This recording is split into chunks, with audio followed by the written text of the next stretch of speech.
লাইলাতুন নিসফি মিন শাবানের রাতের বেলা নিয়ত করেন আপনি 2 রাকাত নামাজ আদায় করবেন।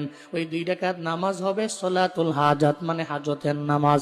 আপনি নিয়ত কইরা, নফলের নিয়ত কইরা দাঁড়ায়া যাবেন নামাজের মধ্যে।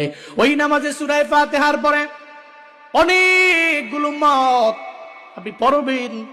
কুল ইয়া আইয়ুহাল কাফিরুন, প্রথম রাকাতের মধ্যে সূরা ফাতিহার পরে, এরপরে দ্বিতীয় রাকাতের মধ্যে সূরা ফাতিহার পরে সূরা ইখলাস পড়বেন।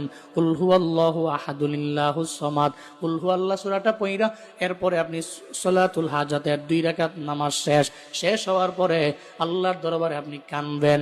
আবার ওই নামাজের সিজদার মধ্যে যাইয়া, বাংলায় পারেন, আরবিতে পারেন, ফার্সি পারেন, উর্দু পারেন, যাই পারেন, আল্লাহর দরবারে বলবেন, ও আল্লাহ, আমি অভাব অনটনে পড়ে রইলাম, তুমি দূর করে দাও। আমি বিপদে পড়ে রইলাম, তুমি দূর করে দাও। তুমি বিপদ দিতে পারো, আবার বিপদ থেকে উত্তরণের পথ তুমি আমার জন্য বের করতে পারো। আল্লাহর দরবারে যদি সলাতুল হাজাতে সিজদায় গিয়া বলতে পারো, আল্লাহকে যদি বলো, আল্লাহ গো,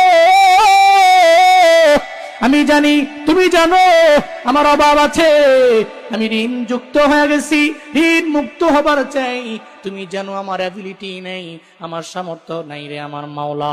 তুমি যদি সিজদায় গিয়ে সালাতুল হাজাতের সিজদায় গিয়ে যদি রবের দরবারে বলতে পারো, আবার ওই রাতটাও যদি হয় শাবানের মধ্য রজনী, আমার কাছে মনে হয় সালাম ফিরাইয়া তুমি আল্লাহর দরবারে কান্নাকাটি করে বলবা, আল্লাহ পাক রব্বুল আলামিন আপনার আমার যত অভাব অনটন আছে আমার আল্লাহ দূর করে দিতে পারে।